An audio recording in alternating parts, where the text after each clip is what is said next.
Muy buenos días. Ayer no pude hacer prácticamente ninguna mención acerca de lo que nos dice el versículo 5. Del trono salían relámpagos y truenos y voces, y delante del trono ardían 7 lámparas de fuego, las cuales son los 7 espíritus de Dios. Rápidamente quiero señalar que las 7 antorchas llameantes que ardían delante del trono y los 7 espíritus de Dios son otra vez un simbolismo que manifiesta ahora el número 7 empleado 2 veces, que es un número de integridad y plenitud.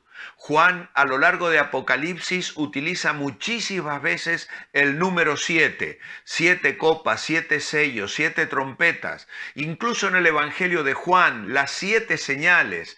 En fin, esto es realmente llamativo, pero nos habla de algo completo, nos habla de Dios, nos habla de la plenitud, nos habla del Espíritu Santo.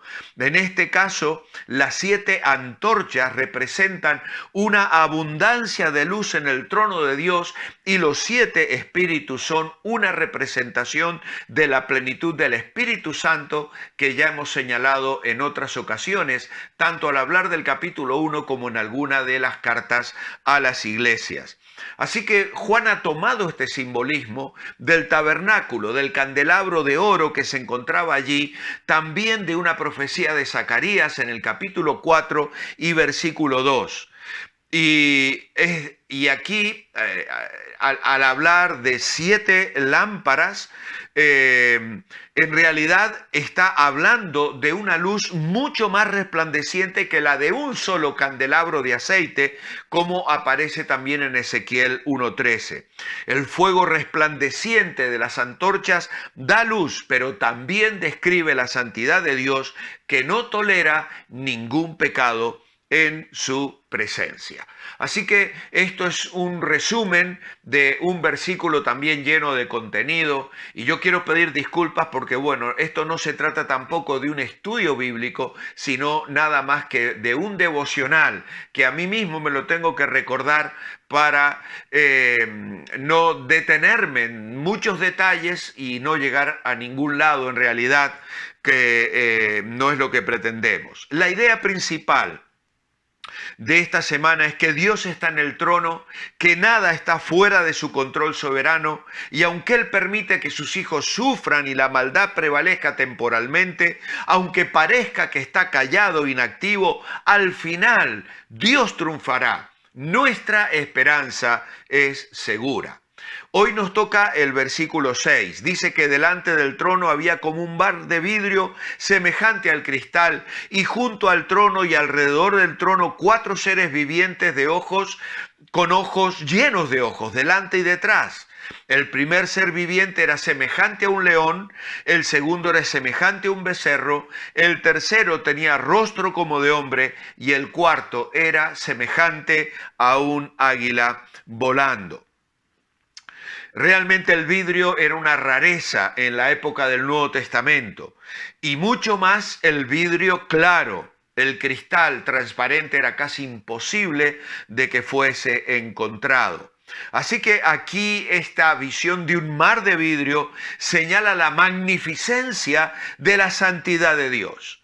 Eso es básicamente lo que entendemos puede significar este mar, aunque vuelvo a decir, es una interpretación que estamos dando y no somos dogmáticos en esto. Puede haber otras valiosas interpretaciones que algunos comentaristas quieren señalar.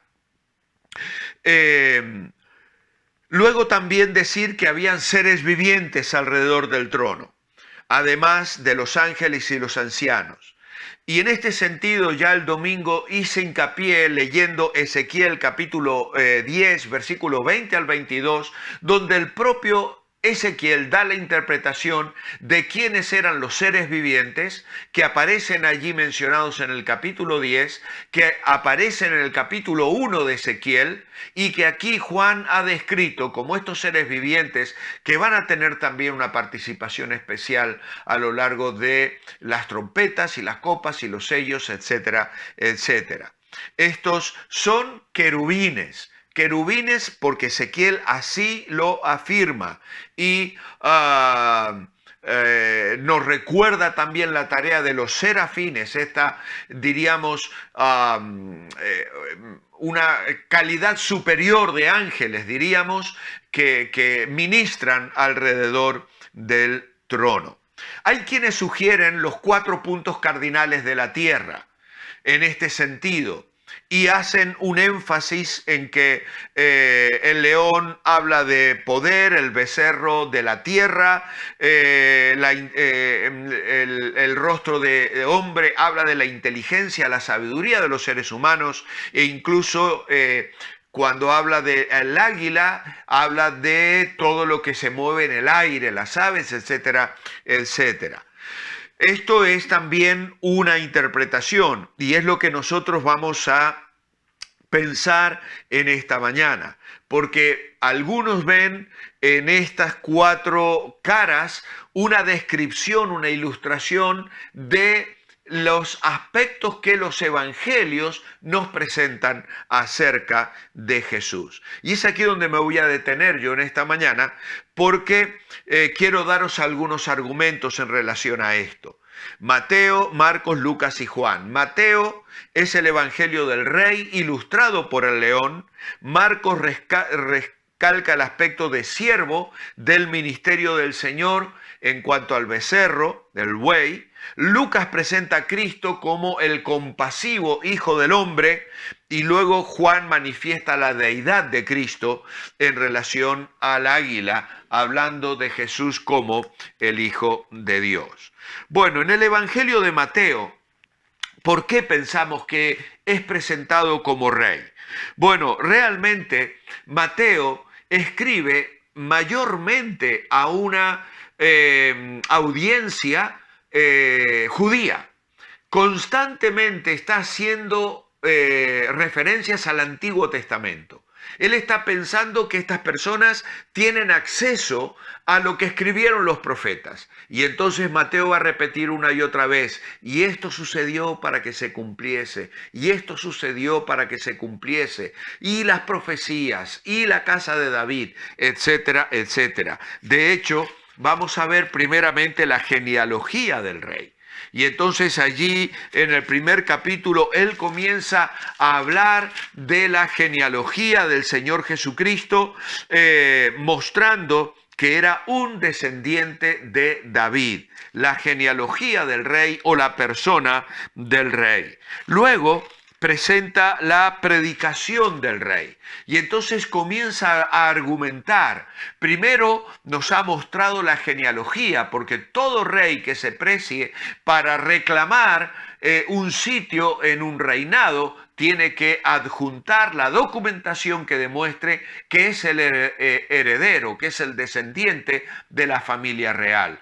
Esto ocurre con Jesús. Y así podemos ir viendo la predicación del rey, las leyes del reino en el Sermón del Monte, las pruebas del rey en los milagros que el Señor va a ejercer, mostrando así las credenciales de poder y de autoridad que tenía como rey de reyes. Luego presentará el programa del rey en los capítulos 10 al 16, donde el Señor va a mostrar cómo Él trabaja, cómo se predica en las ciudades, cómo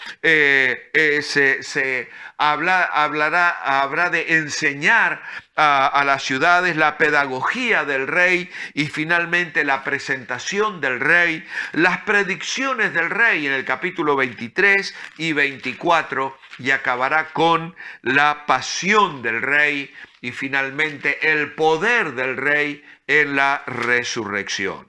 Luego encontramos el Evangelio según San Marcos. Pensamos en el buey, en el siervo. Y Marcos es un evangelio donde se presenta al Señor de una manera dinámica. No hay genealogía alguna porque a nadie le interesa la genealogía de un siervo. Jesús es el que vino para servir y no para ser servido y dar su vida en rescate de muchos. Y todo el evangelio va a destacar al Señor activo, entrando, saliendo. La palabra inmediatamente se repite muchas veces en el evangelio de Marcos, donde vemos primeramente el servicio del siervo y vamos a ver las parábolas, los milagros, la alimentación, etcétera, etcétera. Y finalmente el sacrificio del siervo en la pasión y su muerte en la cruz del Calvario.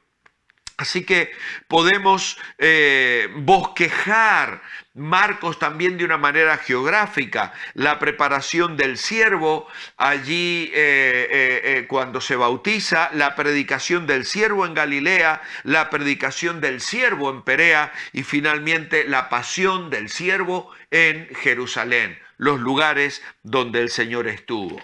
Luego el Evangelio según San Lucas nos presenta a Dios, a Jesús como el Hijo del Hombre. Y allí vamos a ver al Señor en su identificación con los hombres, vamos a ver el ministerio del Hijo del Hombre, vamos a ver cómo los hombres repudian al Hijo del Hombre y le rechazan, y vamos a ver la condenación del Hijo del Hombre. Es un título que Lucas repite una y otra vez, mostrando esta faceta del Señor Jesucristo. Y finalmente, el Evangelio de Juan, donde se habla de Dios, del Señor Jesucristo como Dios, como el Hijo de Dios, y tiene confrontaciones con los judíos, instruye a los suyos, hace la intercesión como Hijo de Dios, es crucificado por ser acusado de llamarse a sí mismo el Hijo de Dios y finalmente resucita